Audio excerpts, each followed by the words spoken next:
so to consider where I'm at this point and where I've been for a number of years and my relationship with oak trees, it's a tremendous leap over this chasm of awareness.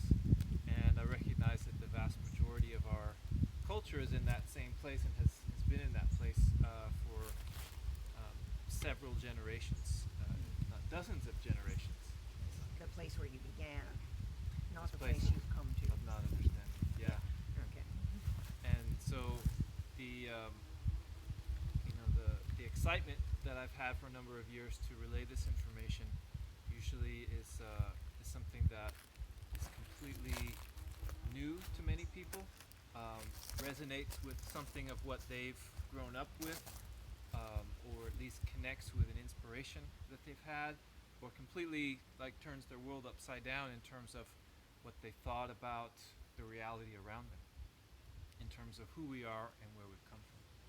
So what I'd like to do to start off is to provide a little context for not just why I became interested in acorns and why I teach these classes as just a practical logistical skill to consume something that's relatively abundant and grows on trees all around us, but to also recognize what I've learned in the process.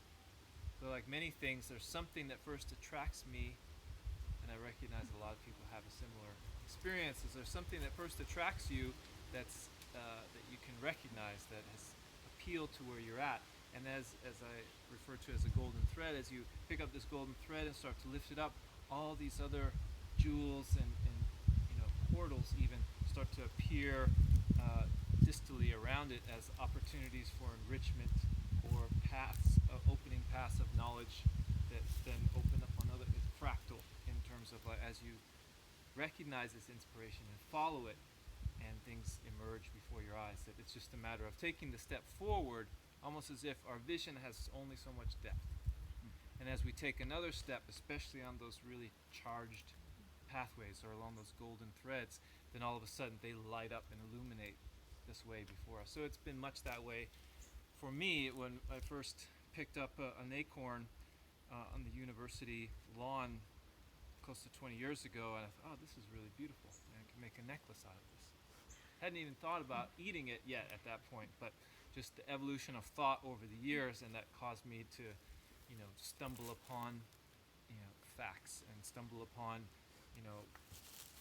boatloads of information, and then have experiences that continuously open up into more and more enlightenment for myself. So it's exciting for me to be able to share this.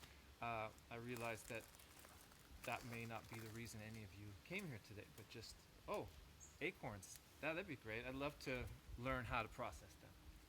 So for me, I think if that's all you're interested in, great. I think that's a great starting point, but there's so much more that I'd like to offer to begin with, to contextualize. Because I recognize that we probably all have some degree of ancestry in the northern hemisphere of this planet. And if so, then we all very likely have within our ancestral roots, within our DNA, the makeup of acorns. Say that a little bit clumsily. So fundamentally, all of our ancestral roots are founded on a Bellota culture, if we're from the northern hemisphere, to some minor or greater degree. Bellota culture is a term that refers to the consumption of acorns. Bellota is a word that comes from the Greek, and it actually has a correlation with phallus, or both the male and the female genitalia. And you'll often see this as a jump ahead, but there's in the Sistine Chapel, in some of the frescoes, there's naked man for one who's standing, sitting something like this, like the classic posture, and he's naked and he has clusters of acorns around him, and you can see part of his genitalia. And so in the commissioning of that painting, it was from Pope Julius II, and his family that he came from is called della Rovere. Della Rovere means of the oaks. So this is deeply, deeply, deeply entrenched in our ancestral heritage. I'm not saying it has everything to do with being a Catholic or being Italian per se, but in our concepts of history, sometimes the way that we're taught, it only goes back that far. But I would say even just that of being of the oak family in Italy, that is still like a distant portal way beyond the time of Pope Julius II and Michelangelo. And ancient ancestry that had been passed along with great deal of honor and respect over millennia. So it's fascinating as one of the tidbits, discovering elements like that for me to recognize, like at this point, most people in the Western world don't even realize that they're edible. Let alone, okay, so just to consider that fact for a moment, yeah, it's a subjective fact to an extent, but the reality is probably pretty close to true. In that if we don't even realize that they're edible, like if our awareness has shifted so much from this point of relationship directly, something that possibly could have fed us upwards of 50% of our diet at some point, as it did here in California for the native peoples up to a few hundred years ago. What else has been altered so dramatically from our point of origin, or at least this disjunct juncture where we forked off from our traditional ancestral pathways, and we've forgotten so much that we don't even know these rudimentary facts of, oh, the acorns are edible. Like I have witnessed in some traditional cultures traveling around the world where somebody of my generation, is driving a Honda, using a cell phone and wearing high heels, yet was born to hunter-gatherer tribes people in the mountains. So there's this massive jump where she might have the knowledge, like, oh yeah, we eat that, like she experienced it as a kid, but not anymore. So culturally, we've jumped so far away from, or drifted so far away from that we don't even know. I think that can explain a lot of the problems our society is having. Like I said, it's an interesting thing. Both individuals and across society. Interesting thing to ponder.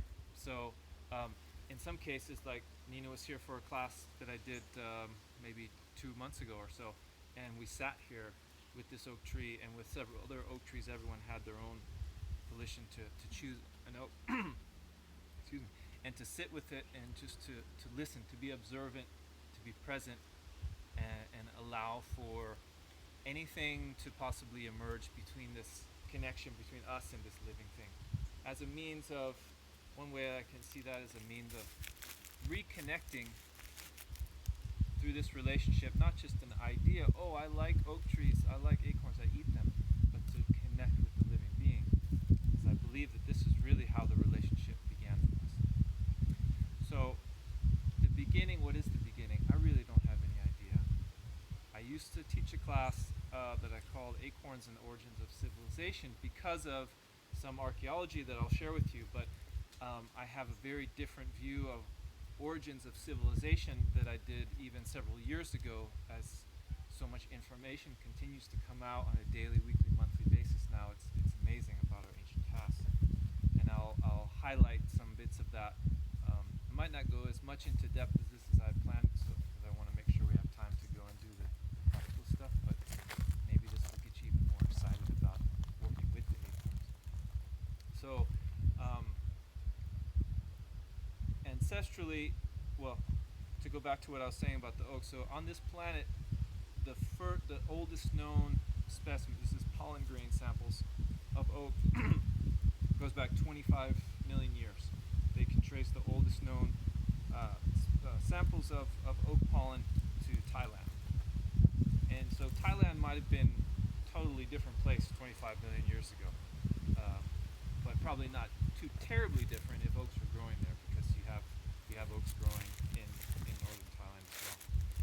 So lots of changes over time. 25 million years ago, let's fast forward 25,000 years ago, the end of the Pliocene into the Pleistocene era. So we're like looking at Paleolithic times.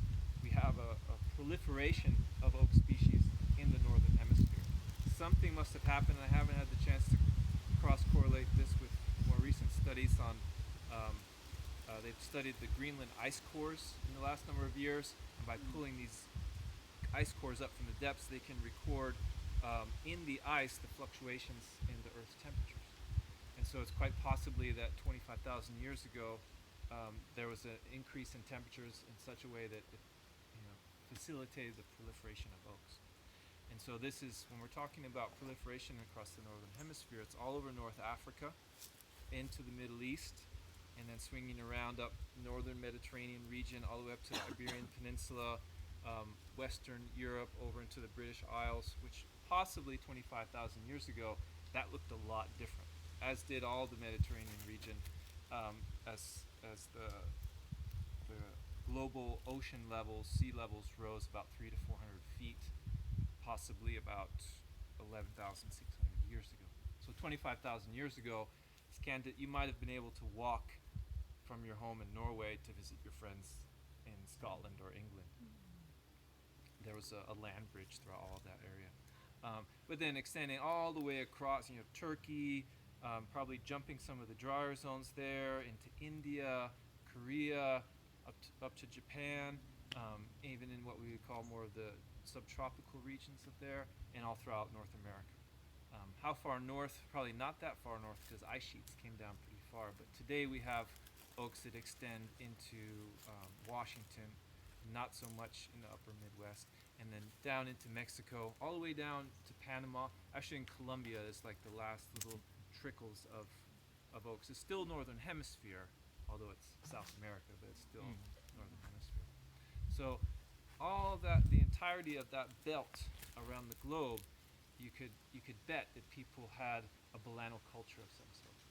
And unfortunately, I haven't been able to find much on Korean culture, although Koreans are, to date, probably the most active commercially in procuring acorns and producing flowers. So you can go to a Korean market, I'm sure there's plenty of them in this region, and you can buy either roasted acorns or like a roasted acorn meal in the market.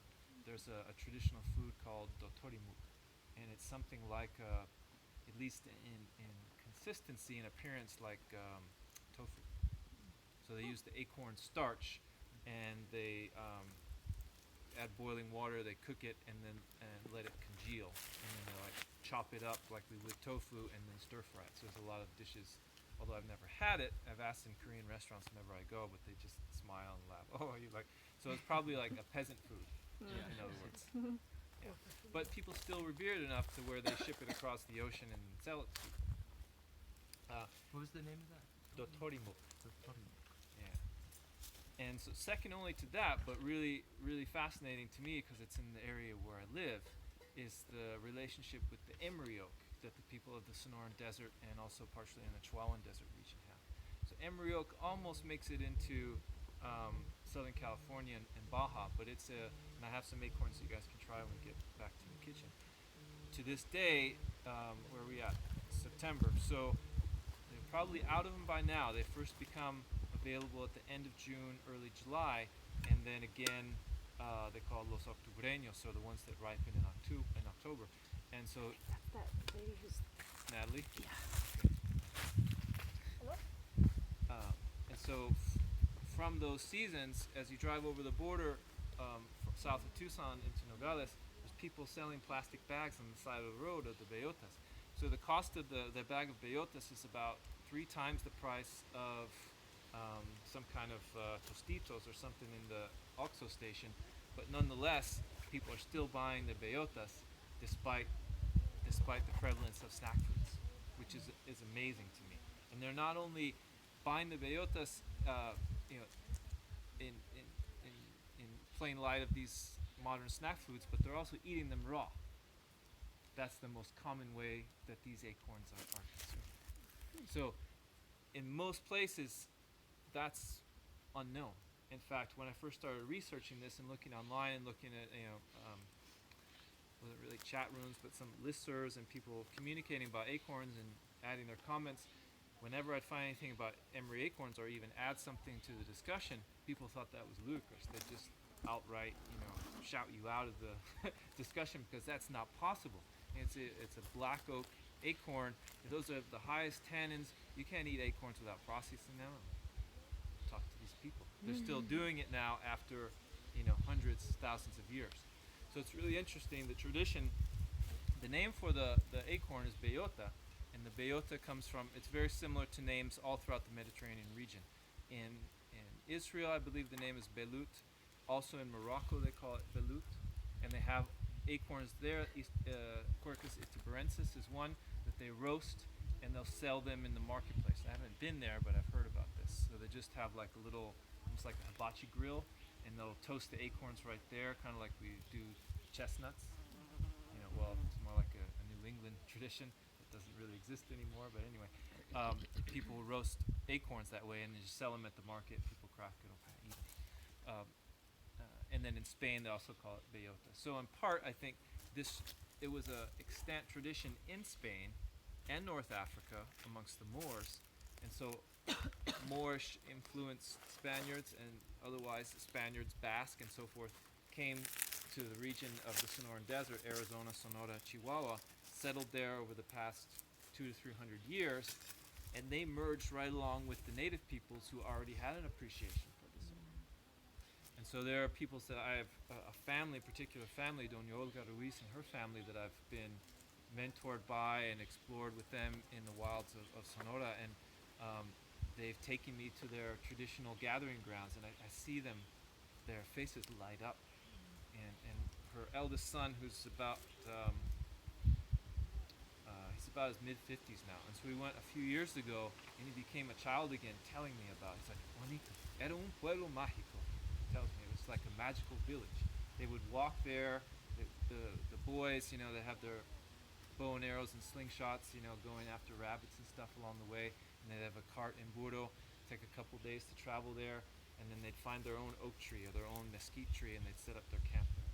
And all the burros would go off to the great peña, the big rock where there was a spring, and they would hang out there. And he said each night there would be more fires popping up all across the landscape in this great ranch, until it was all full with all of these families, and they would spend the next month there going out and gathering acorns. And then each night there'd be some sort of like cultural exchange where people are sitting down telling stories, singing songs.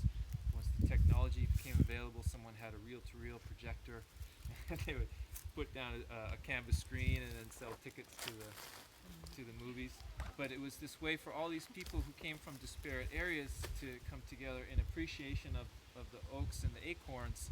And I saw this is an ancient tradition. This isn't just people in an industrial age trying to find food sources, or and then they would gather some and sell them. He said as a child it empowered him where he could go and gather a quart of these and then trade it to the people from Hermosillo that drove up from the city, exchange it for a melon or a watermelon or something, so he like had this currency based on his own efforts. So there's something really cohesive about this experience that brought joy to the people. And not only that, acorns, from what I've researched and what I've been told, is that they surpass all of the other desert foods, mesquite, prickly pear, tepary beans, cholla buds, and their ability to regulate our metabolism and effectively eliminate the possibility even of insulin resistance and type 2 diabetes, which is hugely prevalent in the Sonoran Desert region. Some of the highest rates in the world, and have been for like 2 decades. Like at this point, we used to call adult onset because of modern food. Because of, they've abandoned these traditional foods. I mean, traditional foods. I don't think diabetes is relatively recent addition to our. On the large scale that it is. Yes. Yeah. It used to have to be royalty to achieve that degree of caloric intake. Such irony. Yes. Right. So, so their cultural practices were sustaining their well-being. Of course. And nowadays we have cultural practices that become institutionalized since industrial agriculture and mechanized, food production, that they're actually undermining our health. Yeah, reducing. So this was, a time when you can see there was a holism, if you will, a unity and integration as to how we had our relationship with nature and how we practiced a way of life that supported our well-being. That's just the beginning of it. And in terms of consuming a food that's nutritionally dense and it's proportionately in its caloric makeup supportive of the human body. In some regards, you can start to see as one researches this how acorns are perfectly matched to the human body. And it's interesting how the Greek name balano or balanus is a reflective term for the genitalia and how we are is the creative source, how we come together to create. And in the way of the oak trees and their acorn production being the material subsistence for us as human beings that fostered this ability for us to live well on the earth and to procreate. Not only by the food that they give, but by this is, arguably some of the nicest environments that a human being can live in is where oak trees are prevalent. It's not extremely freezing, it's not extremely hot, or at least where it is hot, it's so much more pleasurable where the oaks exist. And they provide so many things other than food, medicine, timber, fuel, and so on and so forth.